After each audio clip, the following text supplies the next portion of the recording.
Welcome. Jordan's laugh is making me laugh now, too. All right.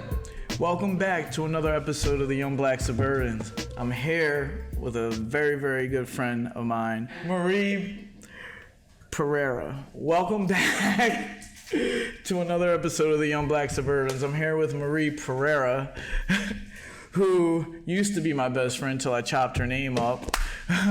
We can get back there. We can get back to that? Yeah. How we doing, Marie? I mean, great. Great. Couldn't imagine being better than right this second ever in my life. I think that there's a little bit of truth in that. I think there's a little bit of truth. So how's everything been? We were on a podcast together before with mutual friend Kaitlin Files. Yes, Young Blonde Suburban. Yeah, Young Blonde. Yeah. And at Young Blonde Suburban. Good plug. We had a great time. Unfortunately, that episode never saw the day of light. Yeah, the internet stole it, I heard. Yeah, that's something like that. I think that's the way it works. Story. I think can't come to understand that way the internet works. I think that someone's archiving it. So when we both blow up, God will play it for us in heaven one day. Use all that information. Anyway, so how have you been since the last time we talked? I've been great. Yeah. I'm in a very positive place. I quit my job, which I feel like honestly makes everyone happier when they quit their job. Yeah. I mean, plus or minus. I guess it depends on the job. Yeah, definitely. What was the reasoning? I just really wasn't into that scene anymore. It was just it's a very structured corporate environment, and I was less into that. Well, if you don't know, Marie is a doctor.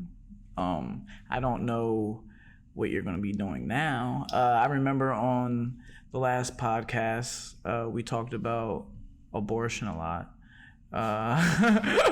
What? And that was the topic. And you had really strong views about maybe starting your own clinic, I guess. Well, not so much, because I am not a forward businesswoman like my friend at Files Law, Kaitlin Files, or like you, who also started your own business. I don't really, honestly think I have it in me to do all of the things that surround their own business. But yes, I am 100% still very interested in abortion care, and that's something that I'm planning on doing in the future. Right now, I am technically unemployed, right, which is very weird. I've never been unemployed. Yeah. / not doing something to be employed. So, right. I mean, obviously not that I'm concerned about getting employed. I'm very much in a position of privilege with that. Right. So right now I'm trying to transition from a solely primary care environment that's more structured. I'm trying to do like travel medicine. Okay. So I hope to be working with the Afghani refugees. And then as I figure my stuff out, then transition to doing abortion care as a side gig with other stuff too. Right. That's what's great about the medical field. There's so many different things that you can do. There really is. And I think that like 85% of doctors don't know that. And so there's a lot of Facebook groups that now I'm a part of, like looking at non-clinical careers or kind of side gigs. Right. Because that's not really something they actually talk about. Right. Which they should, because as we know, every healthcare provider that exists is like on the edge of burnout. So. Yeah, definitely. And there's like a shortage of I know nurses and CNAs and that level of care. I think it goes across the board. There's a shortage of people who have the skills who want to do what they were doing before. Because they're like, wait, it's like not actually worth the money. Right. And I heard you earlier say like you just weren't really for your old job and everything. But you're not really into doing your own practice.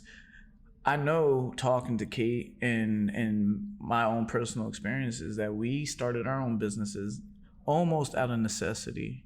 I know my old employer was a horrible person, and I'll say it again, he's horrible.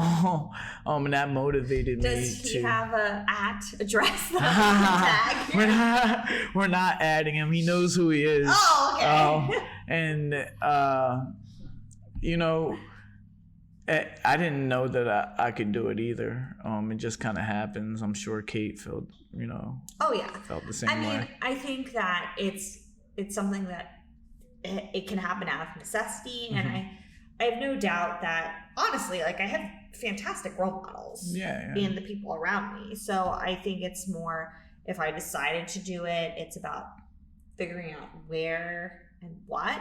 Yeah. But I also feel like you start by yourself, but specifically from like a medical standpoint, you have to have a team. Yeah, definitely. I can understand that. And like, the team makes you or breaks you. Like, I can do my thing, but I need like fantastic support staff. I need a fantastic medical assistant. Right. And I don't have a lot of the pieces. Like, I'm not in a position where I could do it all. Yeah. And honestly, I mean, I think we all know that a lot of people suck all the time. So it's kind of a situation where I don't even know how I would start to get the people I need to build the team to even do it like a one-man show. Right. Now, is this something that they go over in medical school at all? You don't... To be clear, they don't go over anything in medical school. Oh, okay. I mean, like, you get the like nuts and bolts of medicine, you get like the physiology, and I kind of feel like they're moving towards something more holistic, but you don't get any classes on like how to start a practice or like what to do when you're dissatisfied with your job or how to handle a business.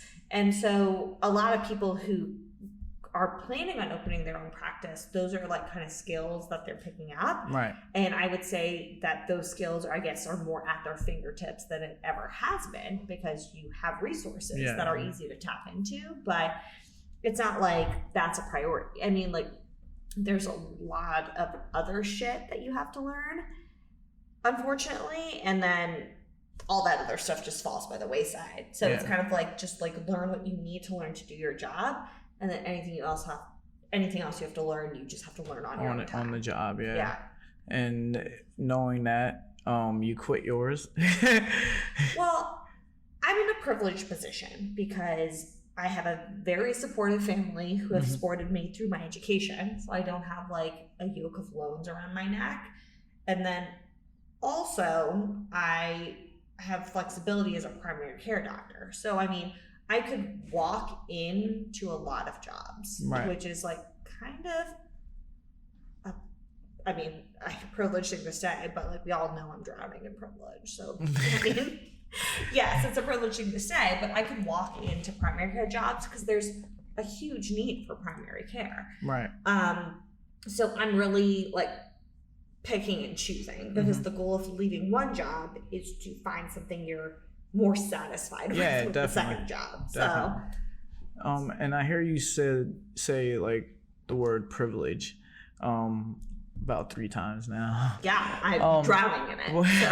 Well, you're drowning in it, but you're also a female, brown. That's true. All those things are true. Yeah.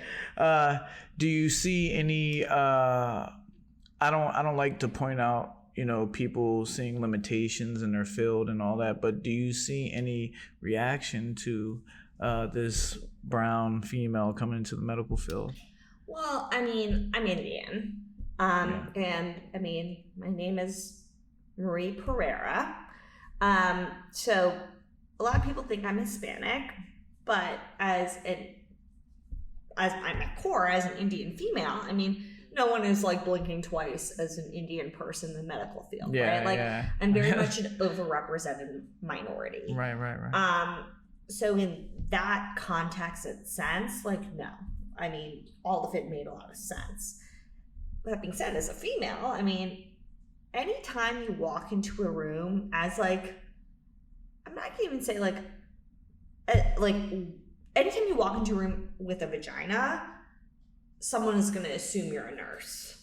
Right. I mean, it doesn't even matter like if you're a CA, an MA, like, I mean, or like, you know, a doctor or a PA. Yeah. I mean, everyone's mind goes to the same place. Right, so, right. I mean, in that sense, like, yeah. But in terms of my brownness being a barrier, I mean, I'm not black. Right? So. Well, my last guest, who was black, he's actually saying that being black isn't a barrier. I mean, with that being said, I respect everyone's opinion. But I know a lot of black male, well, actually, I don't know any black male physicians. I know a lot of black female physicians. Mm-hmm. But I think it's how you think about the situation, right? Because not to say being black, depending on your background, doesn't come with privilege, but for a lot of people who identify as black, they don't have privilege backing them up. Right. So when you don't have privilege backing you up, then you're worried about a lot of the nuts and bolts that people who have privilege just glide through. Yeah.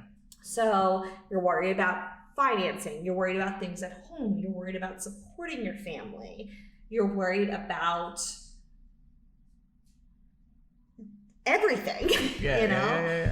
And that's not something I had to worry about. So, I mean, I try to be very aware of that.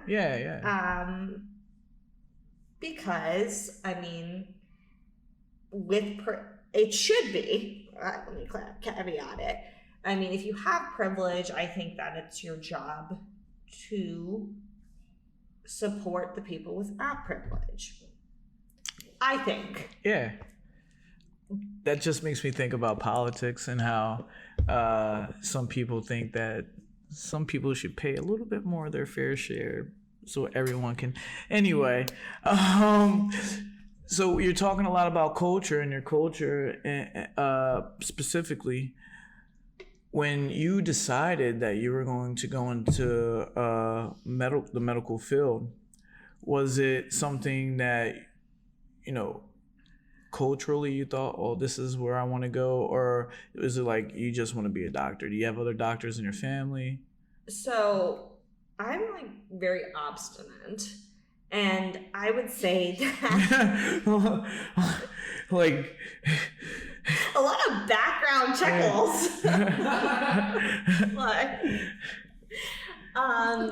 But I would say I actually never really wanted to go into medicine. Okay. So for context, we'll get into that abstinence later.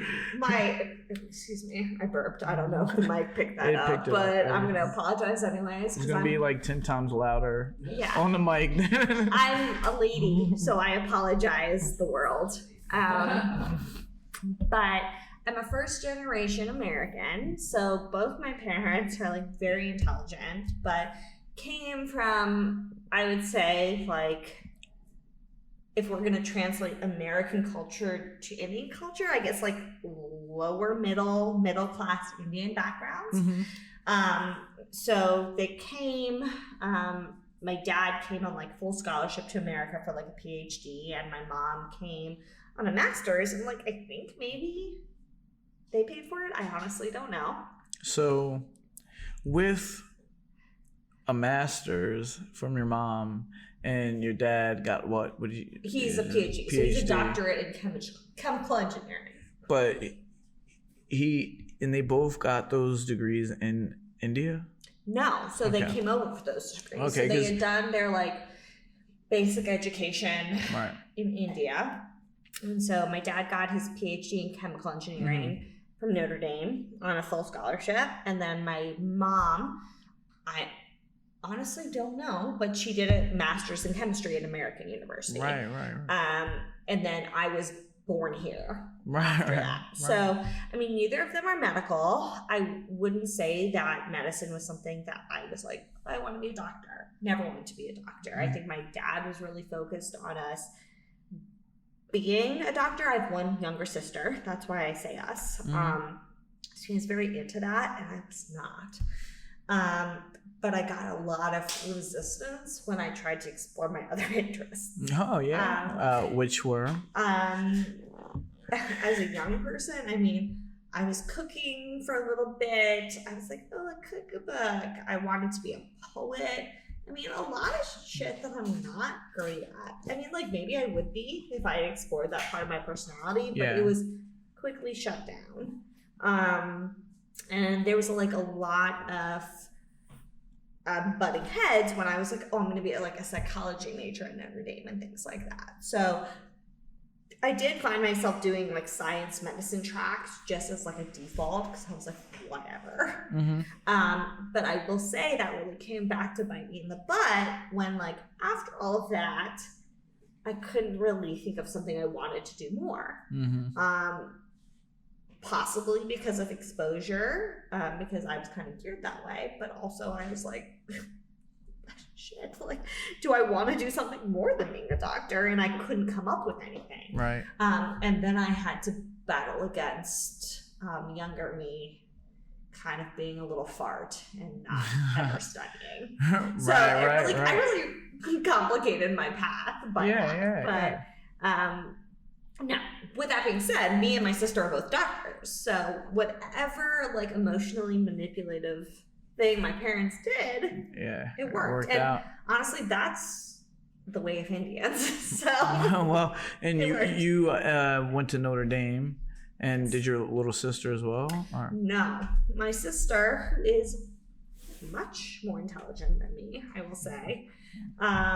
She actually didn't go to Notre Dame. She went to Georgetown for undergrad because she didn't, quote, want to be in my shadow, which is hilarious because I cast a very short shadow, a very short drunk shadow at Notre Dame.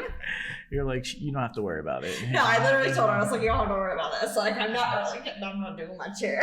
It's crazy because, like, I'm sitting here listening to you. You're like, yeah, I went to Notre Dame. My sister went to Georgetown.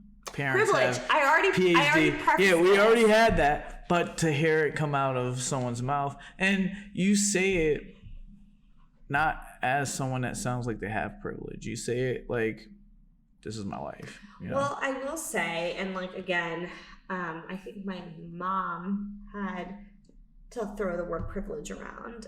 I think she had a little more privilege than my dad, but like, my dad worked a lot to get where he is. I mean, he's like obviously very intelligent. I mean, with that being said, I'm very annoyed with him right now. So he's never gonna hear this, but Dad, you haven't apologized yet. We're gonna fight.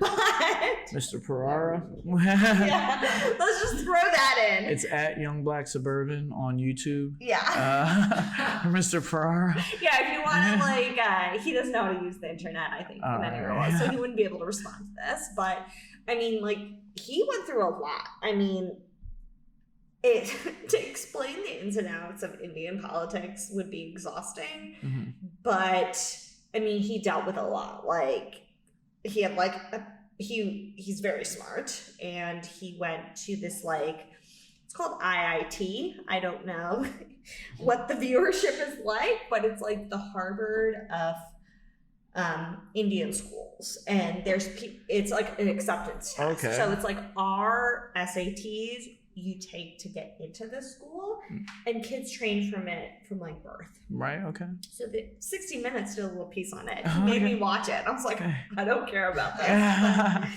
Obviously, it made it into this podcast, so I took it in. Yeah. But it's a school where kids train from birth to get into it. And then from there, they have opportunities galore, like international opportunities, whatever. So he got into it from his like random Catholic school, just studying by himself in the time he had. Like, so he got in like his first year, I think he got appendicitis. His second year, his mom died. Wow. And then he managed to still be smart and like graduate well and then get the scholarship to Notre Dame. So I mean, so your father, this is my dad, went to Notre Dame as well. Yes, he did. He went to Notre Dame as a PhD student, and I would very much claim the only reason I got in was legacy. I mean, like, I'm fine. I'm intelligent. Yeah. I'm the least intelligent person of my immediate family. Yeah. But... I mean, I also care the least, but I am the least intelligent. Yeah, well, you made it, man, you know, and I'm sure your parents and everyone are proud of you. I mean, I'm delightful, so yes, they are. And, like, I did it, so we are where we're at. But, I mean, we were fighting continuously for decades. Over school. Because I was the dumbest one. No, but do you think that's a cultural thing as well? Oh, it's 100% a cultural thing. And I hopefully don't think it will continue to be a cultural thing. Oh, you're trying to... Oh, you mean with your parents? I was going to say you're trying to break the cycle of... I mean, yeah, if I adopt some kids, I will break the cycle. But... We're going to get into that. You're not...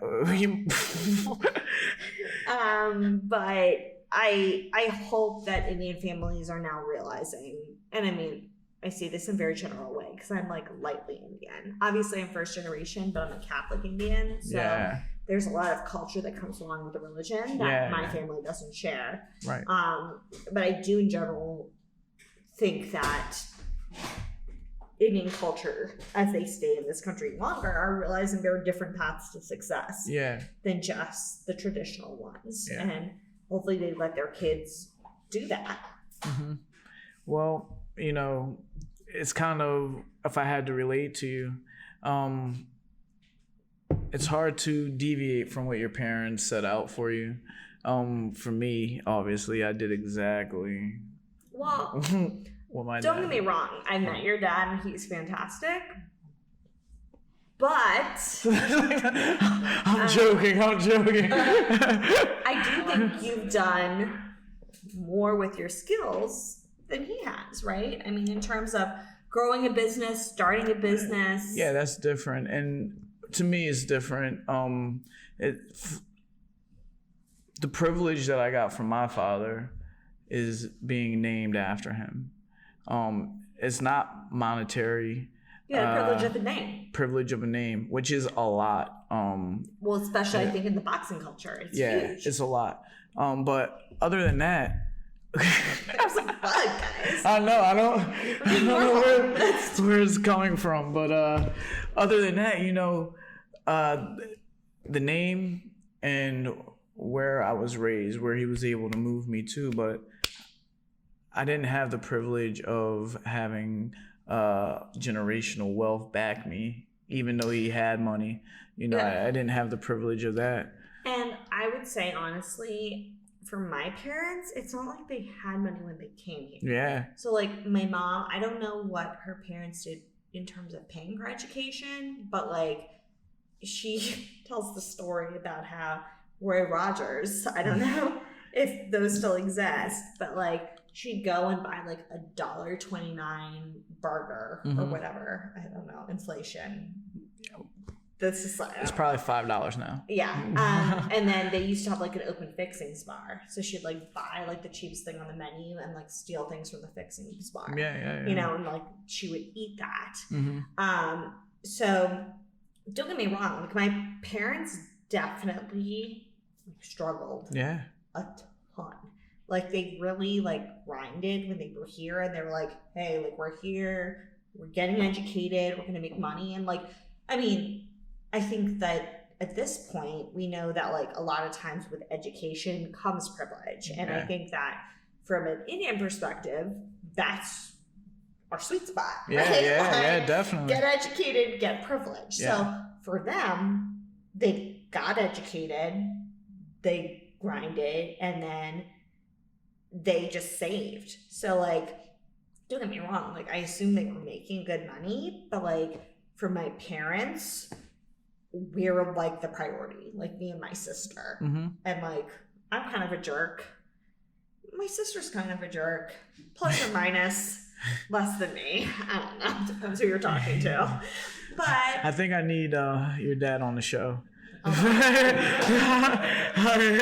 He would literally blow up his... Yeah, my dad, Karma, would be like, I don't even like these girls. I don't know who they are.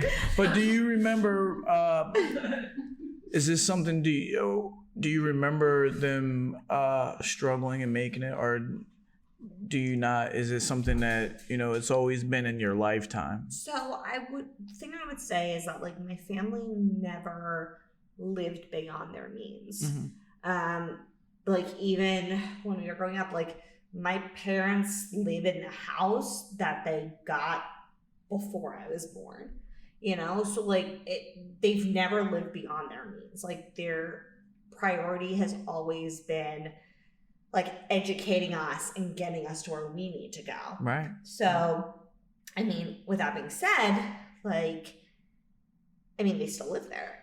Yeah. Crazy. So like their house has been paid off for 1 billion years, but like I reap the benefits of all that other money. Yeah. So no, I never really remember us struggling. My mom talks about like vacations when we were younger, and we'd like go to Ocean City and like stay in a hotel room. But like I was a kid, like we didn't have cable at my house, right? So we were like, oh, you have cable TV in this shitty hotel room? Right. Here for it. Oh, you're going to get me Burger King French toast sticks? Yeah.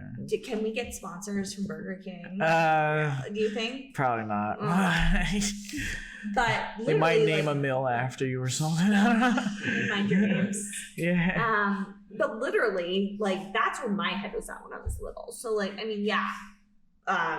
comparatively, we go on bougier vacations now. Yeah. But no, I don't think kids actually feel like they don't have a lot until definitely. People tell them they don't have a lot. And that's when it's like a punch in the face. Right. So your family life, even though you say you're a jerk, your sister's a jerk, you guys were like all you guys had. You were each other. I guess. Don't know. I fight with my parents all the time. Yeah. So, but we're family. Yeah. I'm there for them. They're here for me. Even my dad and I are in a fight, but if I needed something, he'd be there. Definitely. So, and you talk about, having to fight them to become what you are today. Well, not fight them. This is what they wanted you to be. No, I literally fought them and then just became what they wanted me to be. So. So what happened when you told them you were quitting your job? They were not supportive in a not shocking turn of events, because they're never supportive. They were very upset. Did you have anxiety to even tell them? No, because I don't care what they think. Okay. Because I know that they're not thinking about like my mental health when they make these decisions. They're thinking about my ability to support and provide for myself. Mm-hmm. Where they don't actually understand the context that I know that they're there, and I don't actually have to think about that. Again, it's privilege. I always have a safety net. So I just decided on it. Obviously, I have fantastic finances. I went to med school without loans, and now I'm making money. Good credit. And all that. Yeah. Good credit. Tim, I was like, come on to my credit score. Yeah. Live with me here. We had the conversation. We had the conversation. So there's so many different things we talked about. You're a family physician, primary care physician, not family. I guess primary could be. Well, no. I am family because I see from like birth to death. Yeah. I do pediatrics too. And, sometimes I guess something comes along. Like you said, you're going to be doing stuff for the Afghan refugees. I hope. I'm not hired, so I hope I will get to do that. Yeah. I don't know. But as a doctor, culturally, sometimes issues pull at you, I guess. Mm-hmm. And one of them happens to be abortion. Mm-hmm. You are very interested in that field of practice. Can you elaborate more on why? Well, I would say, I guess, to kind of reflect on what you said, I think that every doctor should be able to discuss with patients anything they want to do. Right? Mm-hmm. From any spectrum. And if you're not comfortable in doing something that the patient's talking about, you should still be open to the conversation and get them to a person that knows more or does more, right? And that is a very wide spectrum, right? Like, obviously on a specialized end, like based on a conversation, we're talking about like abortion care or something like that. But, you know, it goes as simple as like joint injections or, you know, like talking about birth control or, you know, there's a very wide range of what that falls into. For me specifically, I've always been incredibly interested in women's health, but I've always really connected with women. I mean, my personality is such that I can talk to people. And again, that's not something I had control of. Right. I mean, I'm very lucky in that. And so if I can communicate with people, a lot of times, specifically as a doctor, being relatable and communicating with people is the biggest barrier to figuring out what you can or cannot do for a person. Right. For me, I personally think that abortion care, like any other medical procedure, is a right that someone has to talk to between them and their doctor, right? So I don't think it's a social issue. I don't think it's a political issue. I really think it's a healthcare issue. Because there's a wide array of reasons why somebody might find themselves in that decision or in that position. And it's never something that anybody does lightly. Right. Especially in our current social climate where there is so much litigation against that, right?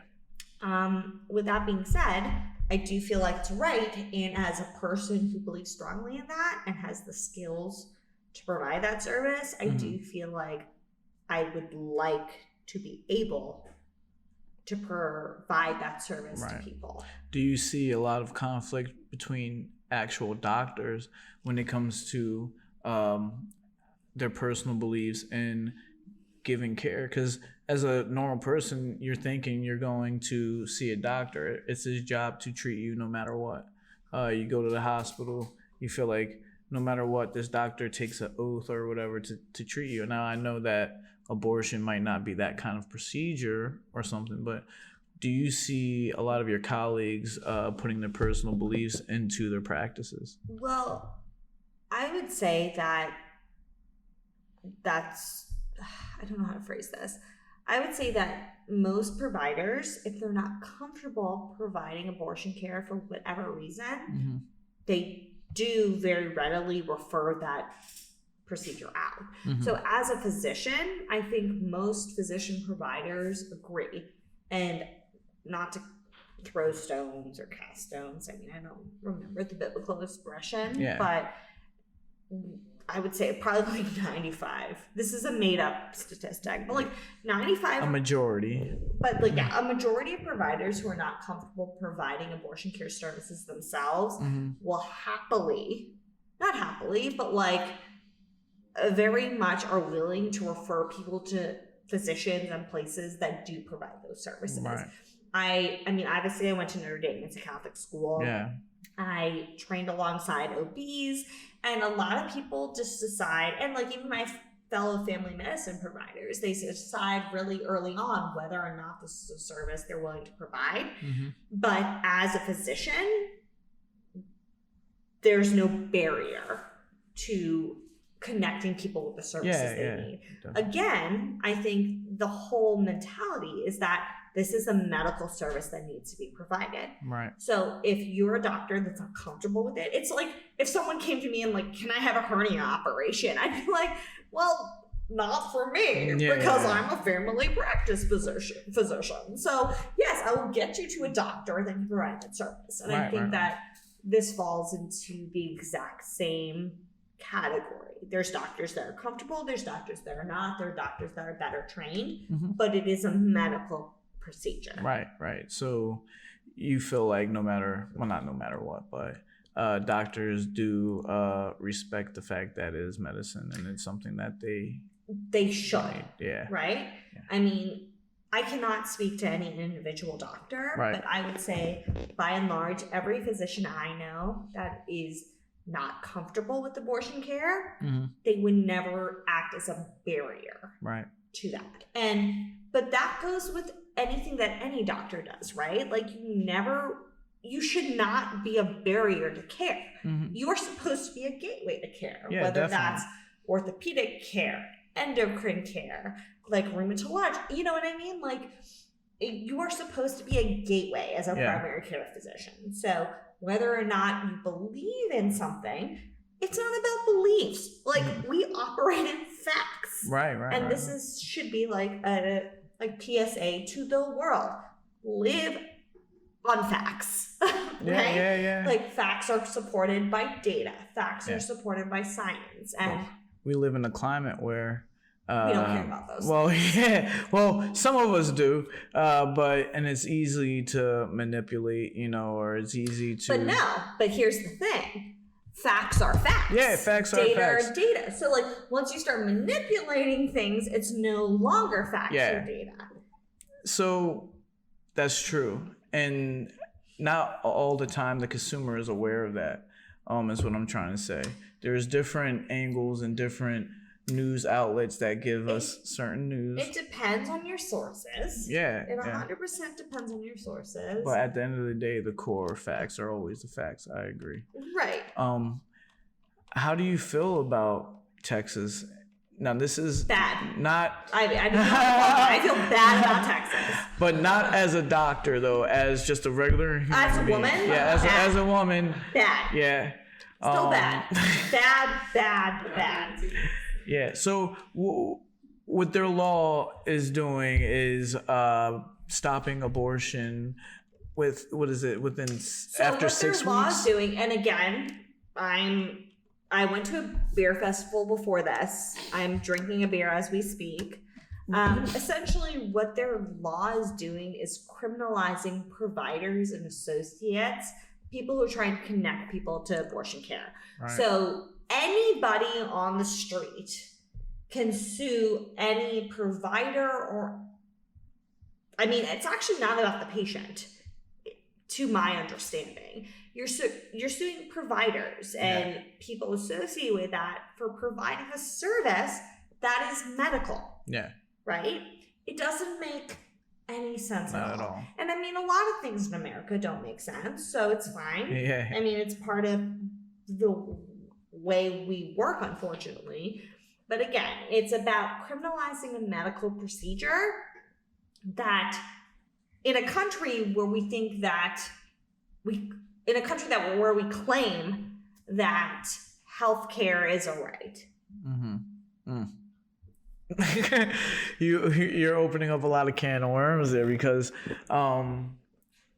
this country, it's not really a right. Are you telling me that America is not the greatest country in the world? Tim? I did not say that. Are you claiming that? I'm just saying I got a lot of good healthcare in other countries. I would say that, but I don't know. Yeah, I got. No one cares about my opinion. So. I got a lot of good healthcare in other countries where insurance is not really the issue as much as it is here in America. I have a son in England where his mom got a whole year of maternity leave. Baby was born for free, no money. Mm-hmm. The government paid for it. I've been in the UK where I've had the doctor come to my house, prescribe me stuff for a flu, and leave with not asking me for any money. How do you feel about there is called the National Health Services, the NHS. Here, I don't know what the heck it's called. Nothing, because we don't have any standardized healthcare system. It's called the Wild Wild West. How do you feel about nationalized healthcare? Pro. Because sometimes, some doctors won't take certain insurances here because it's not. I don't even know the reason why. They just don't take it. I guess it's not profitable for them. To be clear, again, I don't own my own practice, so I do not know the nuts and bolts of different insurances and things like that. But the bottom line is that anything in America is a business, whether it's healthcare, like in America, no one actually has health care as a right. Mm-mm. They have it if the health care pays off for the business, right? Whether that's Medicare, Medicaid. I mean, people are finagling things to end up in the black when it comes to those things, like the bottom line. Obviously, I think that healthcare is something that everyone deserves and everyone deserves equally. Yeah. And it's very interesting because the individuals I talk to who really buy into this American dream idea of like we work and then we reap the benefits, that line becomes more and more blurry. Yeah. Because then suddenly they're paying for things that they don't understand they need to pay for. You know, they don't have the savings for the hospitalizations that they have to have. And in reality, no one deserves that, you know? And I think for the average doctor, they want to provide care to everybody. But if you have a lot of money to pay off, you have to get jobs that pay you money. But this also goes back to the fact that, you know, in different countries, a lot of doctors don't have huge loans that they have to pay off. So, I mean, in America, obviously, our systems play in to the culture that plays into the system. So capitalism is killing healthcare, obviously. I mean, you see some of these instruments that we have to pay for.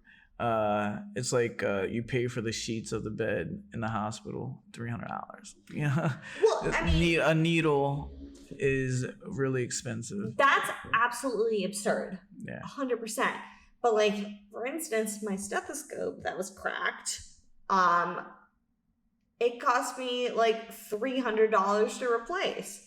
My little stupid stethoscope. Yeah. Right? So like, not to say like, again, privilege. My life is easy. But like, to say that like for me to replace like a critical tool. Like if I was in a situation where I was not getting paid, I was like bleeding out for my patients. I was like, oh yes. Like, how would I even pay for the most basic tool that I need? And it's $300. Why are these tools so expensive? Is it because they can? Yeah, obviously. I mean, it's a plastic and like metal. That's like, give me a mold. Like that's what I was thinking. Like we could like finagle it. You could probably YouTube and make like how do you say it? Stethoscope. Literally like what I listen to your heart. I know what it is. I just can't say it. Oh, you can. So here we go. Being a doctor is great and everything like that. It's great. We all look up to you. You just have to have intelligence and you have to have either the drive or the privilege to get there. It's a job. And real quick before I transition into something else, to touch on the abortion thing a little bit more, and your parents and combine them together, and being Catholic. It's something you have not mentioned really yet. All three of those things, how have you articulated this to your parents? So my mom is a very devout Catholic, and I have articulated it to her. She's in a difficult position because she wants to be supportive, but she prays a lot for me to not be in the position I am. To be clear though, my mom is actually pro-choice. I mean, my uprising, I don't know. What's the tense? Upbringing. Oh, we've changed the word. Don't worry. If you mess it up, I'll understand because that's how my brain works. I know exactly what you meant. I mean, I'm very much supported, but she is like praying for me to not care about these social issues I care about. My dad doesn't care. He doesn't care at all. So religion does very much play into this, in a way that maybe or maybe not it should. And I mean, if we wanted to dive down a Catholicism hole, we could. And again, I did Catholicism through college, and I'm not pro-Catholicism. Actually, my brother-in-law's sister, her boyfriend was trying to be very aggressive to Notre Dame last week during the Notre Dame Virginia Tech game. And he was like, oh, Catholicism. And I was like, oh, I'm sorry, Chip. Like, his name's Chip. You're not going to round me up that way because I'm actually not into Catholicism either. Right. So. That's crazy because certain people that we know that went to Notre Dame feels the same way. I mean, what is it about Catholicism that kind of turned you away? Well, again, I think it comes back to knowledge and education and the privilege to have that, right? Like, as Notre Dame graduates, we're drowning in privilege. I mean, however you got there, you were in an environment of education, of dialogue, and the ability to talk about things that you maybe would not be able to otherwise. And I think most people, when they find themselves in those environments, if they are intelligent people, start talking about things. And at the end point, you may not find yourself there. I mean, I don't think either me or my roommate at Files Law would. Kate Files. Kate Files. I didn't know that you guys were roommates. We were random freshman year roommates. And I don't think we actually hit it off initially. I mean, it happened over years. And here we find ourselves best friends. Right. Definitely living a state apart is easy. I mean, we're both devout Catholics right now. Yeah. I mean, I wouldn't say devout, but we don't believe it. Yeah, but we played into the math. Right. I mean, we went to our Notre Dame masses. Every Notre Dame dorm does masses every Sunday. We went. I played my violin. I mean, it's crazy. Because growing up, you hear Notre Dame and everything like that. I always put Irish first before any religion. I never really even correlated the two. I guess, I'm finding out something new about Notre Dame myself. I'm 36, just finding out that it's a Catholic school. And it's a very Catholic school. But I would say, actually, for most people, it's not that Notre Dame is Catholic. Notre Dame's actually, not as big as most people would think. So it's a fairly small school. I think, oh my gosh, I'm making up numbers. My dad talks about it a lot. 8,000. Yeah, undergrad.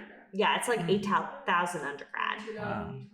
Yeah, so it's a fairly small school on the spectrum, which personally, I think from an educational standpoint, that means a lot because we rank very highly. Yeah, I mean, I would say 100% in the top 25 of the nation, but mostly generally in the top 20 in terms of that. But with that, I mean, you're rolling dice on privilege and everything. So the only reason I got in was probably because my dad went there. Yeah. He didn't have privilege, but he's way smarter than me. Yeah. So, I mean, he got in, and then I rode his coattails on my average SAT scores. Right. So, besides academics and all that, how is Notre Dame? Obviously, every college you go to, there's your parties, there's your people that you like to be around, there's your people that you don't want to be around. How was it as a student going to Notre Dame, enjoying that culture? So I would say, in general, it was fine. I mean, 100% it's a sexist institution because, I mean, we would go drink at boys' dorms and we couldn't drink at girls' dorms. And we would get in more trouble at girls' dorms for doing that than boys' dorms. So, I mean, that's just a male-female thing. When it comes to racism or having different race relations. Race relations. I mean, honestly, I don't know. So I did try out for the step team there. Yeah. I was on the step team in my high school. Not to say it was good. Obviously, I wasn't because I did not make the step team there. But I would definitely say that at Notre Dame, there is, I wouldn't say a division, but like people hang out with the people they're comfortable with. Yeah, So everyone. I wouldn't say that like we were ever at parties where we were the minority. I mean, obviously the majority of Notre Dame is white people. As a brown person, I was most of the time the only brown person there. Yeah. And I mean, the people who were black did what they wanted to do, whether it was like being at those parties or being at different parties. Yeah. I wasn't privy to the other parties. Yeah. I didn't make this stuff too. Yeah. Well, maybe we'll make one for you. And you're in the middle of Indiana, you know, it's not like you're... I will say though, South Bend, I mean, my dad went there from India. And like my dad's a real Indian. I mean, you listen to me. I don't know who watches these videos. You listen to me, I sound like a Valley girl, right? I've had my dad's colleagues when he's like working from home. I honestly don't think he works from home at all. That's why I quoted that. I think he just like naps. But my dad's colleagues were like, "Who's the Valley girl answering your phone?" Right? Because I just have the whitest voice in the world. And that's fine. It happens. It happens. It's fine. But that's all right. Let me ask you this question. Because there's something in the black community called code switching. Code switching. Do you know what that is? Like you switch when you're in a white situation versus a black situation, and you just like be a different version of yourself to like be appropriate to the situation. Subconsciously. Or actually consciously. Or consciously. No, well, I didn't know what it was until I started this podcast. I know that the African American friends that I had will point out to me that I talk more ethnic.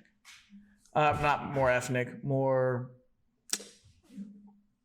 The way you were raised, culturally. White, I guess you can white say. Or black. Suburban. It's not an offensive way to say that you change your entire personality. Well, I don't change my personality, not consciously. Though. But yeah. No, but you check things you say, things that you would say like without thinking about in one community, you don't say in the other. Let's just say one of my black friends were sitting next to me. The easiest way to explain this is that I might say some words that I would not say at all around my white friends. Am I going to be offended? No. I'm trying to be political a little bit, but it's just something that I noticed that I did. I not until I got older, because I was the only black kid in all of my classes. Mm-hmm. I started to develop that, like we said, is who you're around. Now, my family would make fun of me because of the way that I talk. Then I would get mad at my white friends because they would say that I talk really well. And I'm like, what am I supposed to talk? Exactly. This is the way that I talk. You know, what do you mean I talk really well? Do you have that issue? No, not at all. Indian female. I mean, again, I'm from an overrepresented minority in terms of education. So Marie is Marie all the time. You don't. I'm exactly the same. I will say that I have the benefit of experience, and so I went to an all-girls private school. Mm-hmm. Bougie as AF. But I hung out with the black kids. Well, there was on the like step 6 team. of them. Yeah, there was like 6 of them. Did they talk like you? Yes, we were all very privileged. I mean, we're drowning in privilege, all of my friends.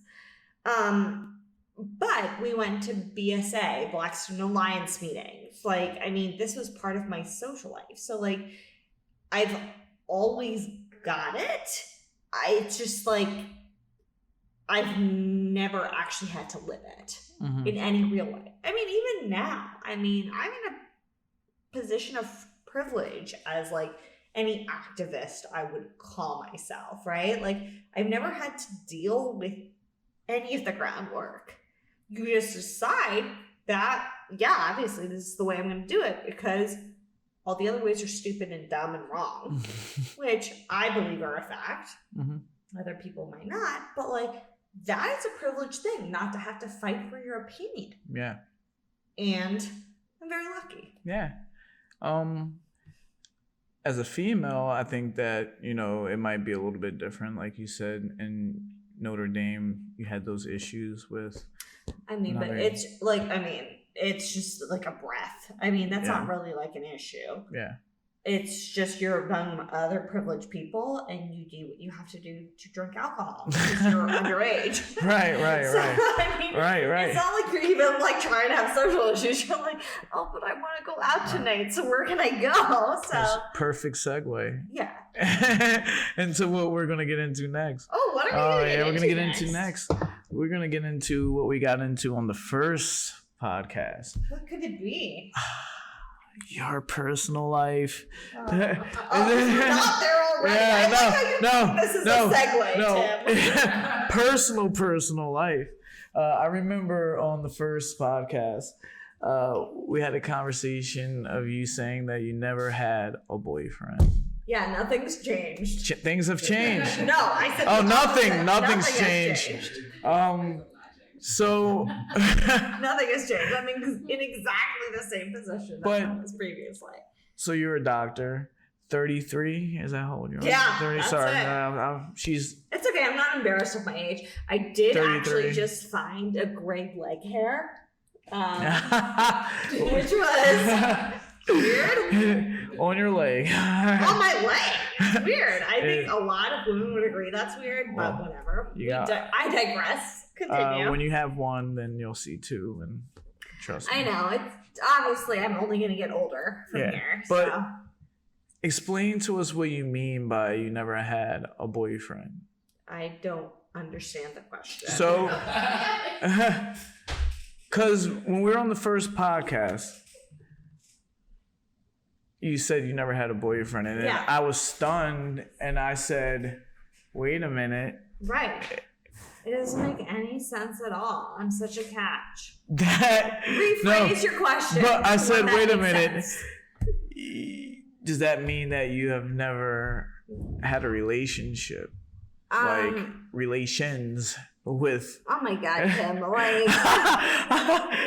Why are you doing this again? Because we didn't get it out there on the first one. We did! No. Oh my goodness. No one knows. No one knows. No one knows. The other one got deleted. Yeah, Thank exactly. You, Jordan. So we have to rehatch it, you know? All right, so you never had a boyfriend. You're killing me, Smalls, I know. right now. Killing me. You've had relations. I'm not a great Catholic. I mean, so now we're getting down to it. This is what I wanted to get out. I'm not a good Catholic. Okay. And you were on a dating, I'm going to say an experiment, something that you were trying. No. So I paid a woman a lot of money, like a matchmaker, to set me up on dates. Right. That's something I did because I think my personality, I'm very content by myself. I have like a really great situation. I'm very happy with myself, and I never thought of needing a partner to complete myself. And I think that I'm privileged in that feeling. A lot of girls like dream of a partner. Mm-hmm. I mean, like male, female, whatever. I mean, like you dream of like sharing your life with one another. Yeah. I never thought that way. I mean, like my parents, fantastic, supportive people, like relationships. They're like the shittiest. So that's just like really not the way I thought. And that's the way I continue to think. So it's really not the way I've ever like imagined my life. With that being said, it's like stupid as an intelligent person to be like, oh, just be single forever. Like, just like adopt kids. Like, obviously you need to like give humanity a chance before you do that. So for me, paying this woman too much money to just set up dates, it was mostly maybe saying, hey, if you decided to do this, you can do it and you can do it well. And I did.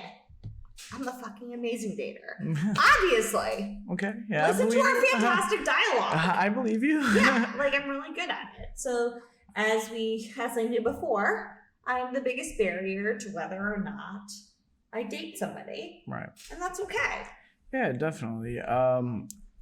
If you know, what are you looking for in a relationship with someone? Oh, because Like, that's a simple It's not answer. simple at all, but everyone has their own like hang-ups and they have their own desires, you know. Okay. I'm trying to get you on the podcast. Yeah, like what's your viewership like? Like, is this how it's gonna happen? This is how it's gonna happen. Did I actually waste my money before? Now, like, Well, Young Black Suburban. This Well, is where it's at. what kind of insurance do you have? Cause None.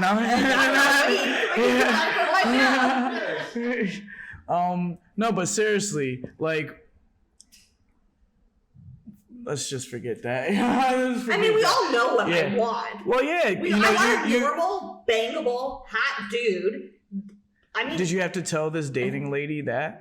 Like, what you? Obviously. Yeah. I mean, I paid her a ton of money, so we talked about all of the details. Mhm. I mean, but honestly, it came down to what I already knew. It was about me. Yeah. It was about me having the energy to date, the interest in dating, the interest in what I made, like in even my new connection with somebody, to pursue that connection. Mhm. And that's what dating is for anybody. And like, Yeah. if you don't care enough to do those second steps, it doesn't matter what the first step is. And obviously, I don't care enough about like the second, third-ish, like to like 25th-ish steps. I don't care. There's a lot of it, but there's a lot of fun in meeting people, not just dating people, just relationships. Period. But I'm very good at meeting people. Yeah. So like, that's just like my bread and butter. That's, Like, meet me. Like, talk to me. just talk to you. That's what we're doing right now. Yeah, and I'm like enchanting, so it's perfect. So, and your scene is in Baltimore. Like, all I know about Baltimore is The Wire. You know, that it's not awful. It's a very good series. It's but probably a fantastic depiction of one part of Baltimore, yes. yeah, but you're a part of Baltimore. Mhm. Not so much the same. I mean, I've lived in Baltimore for 5 years, Mhm. in like a gentrified, bougie part of Baltimore. So you're good. I mean, I'm alive.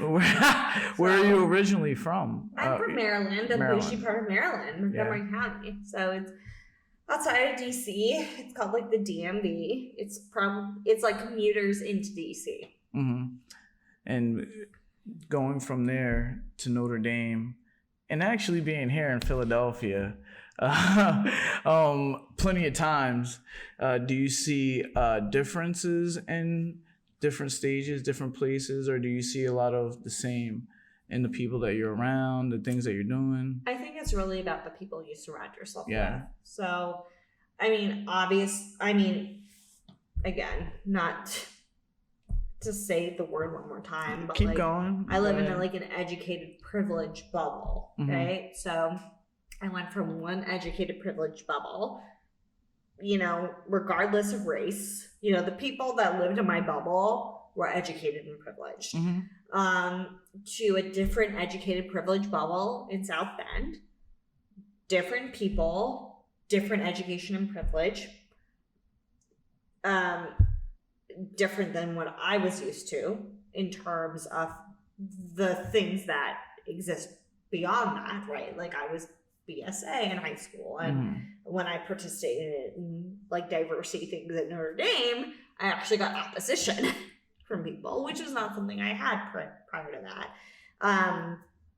Then I did a couple years back in Maryland because, as we had previously discussed, I was not good at school because I did not want to be a doctor, so I failed all my Notre Dame classes, and then I had to go do some of them again at Maryland. And then I went to med school in like rural Missouri, Mhm. which was like another slap in the face, like Yeah. a step down slap in the face from South Bend. So I think that it depends on the person. It depends on how you interact with people. Mhm. And it's kind of like, I mean, I would like to think of myself that is always saying what I think and what I mean. Yeah. But sometimes you're playing a short game versus a long game. Yeah. Right? And I think that any Black person, brown person who has found themselves in a situation where they're not really comfortable, sometimes you're like, maybe I need to play the long game here. Yeah. And like just like not say what I'm thinking and like be best friends with these people and then maybe say what I'm thinking. I mean, you've experienced that. All the time. Yeah, all the time. No, just not saying. Yeah. So I mean, I've definitely played that game. Like you just like bite your tongue and like you're like, okay, we're friends, and then like slowly those other pieces of your personality come out. Yeah. And I think that's definitely something I've done. But again, I have a lot of privilege backing me up. I have like nothing to lose. Yeah. When I'm like, bleh. But I also hear, you saying that most of the causes that you care about are not for people that have privilege. What happened in your life to make you think about other people before yourself with all that privilege we keep talking about? I mean, I don't, like, honestly, I don't, it's just who you are. And I mean, yeah. I mean, like, the thing is that, like, I'm not going to say I'm the greatest person in the world. I'm not. But, like, that's just the way I am. Okay. I'm like actually the worst. Yeah, and I think a lot of my friends would say that. So for me, just to ask myself the same question that I asked you, I would point out a specific person. I would say that my mom in my life always installed to me to be who you want to be, love who you want to love, be nice to everyone, and also take care of other people. That's where kind of like I get the inspiration for myself. I always give she did a whole bunch of other stuff bad, but those little conversations that I had with her kind of formed who I am today, as far as just being friendly with everyone. Now, other people in my family did not put that in me. It was a constant fight. So that's kind of what I was like trying to ask. So I would say 100% that was my parents. Yeah. So my parents, they thought what they were going to think. They instilled on me what they were going to instill. Mm-hmm. But I always knew that come what may, they would be there. Right. Maybe with a lecture, maybe with many lectures, things I did not want to hear.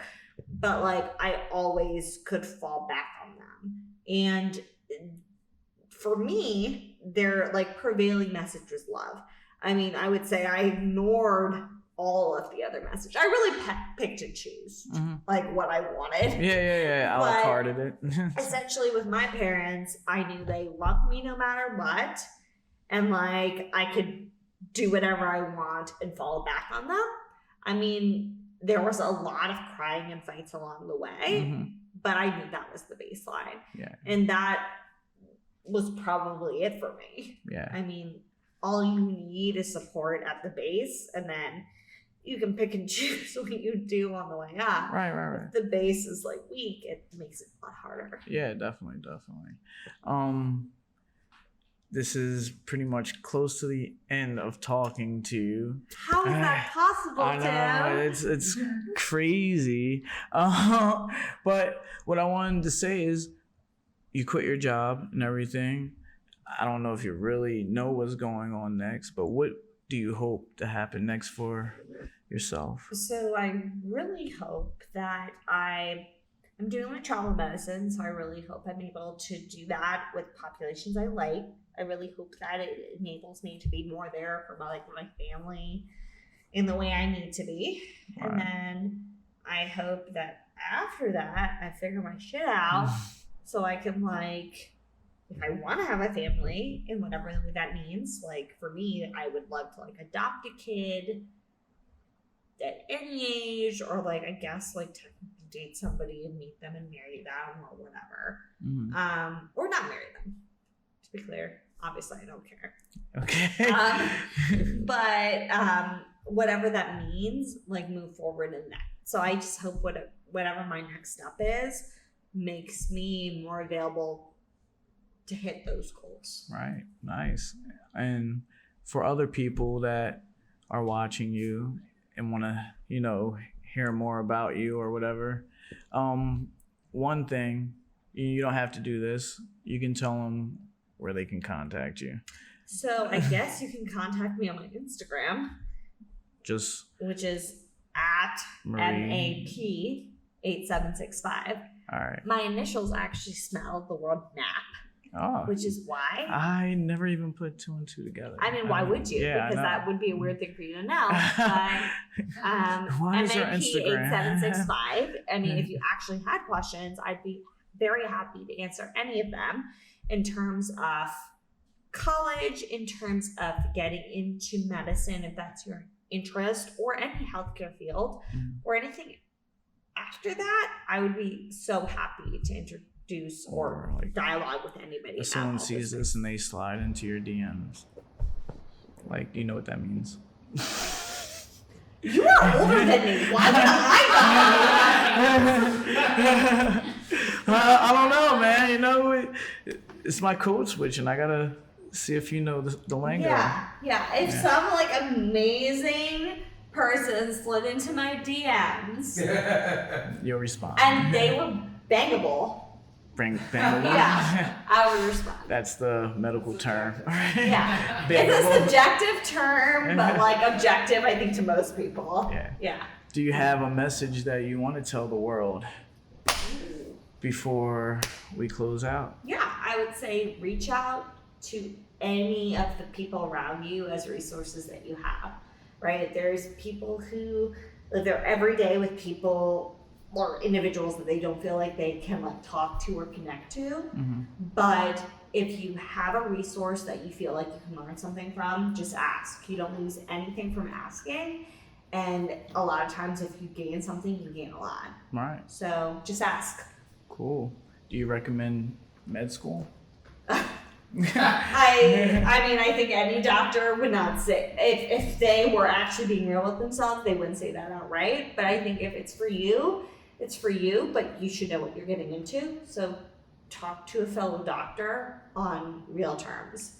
Nice. So you know what you're getting into. Cool. Oh, Marie, one more of these. Oh, you got the beer. I finished my beer. You finished your beer? All right. That's the episode of the Young Black Suburban with Marie Pereira. Thanks for. You didn't say it right. Can you say it for me? Pereira. Pereira. It's not hard, man. See you guys later.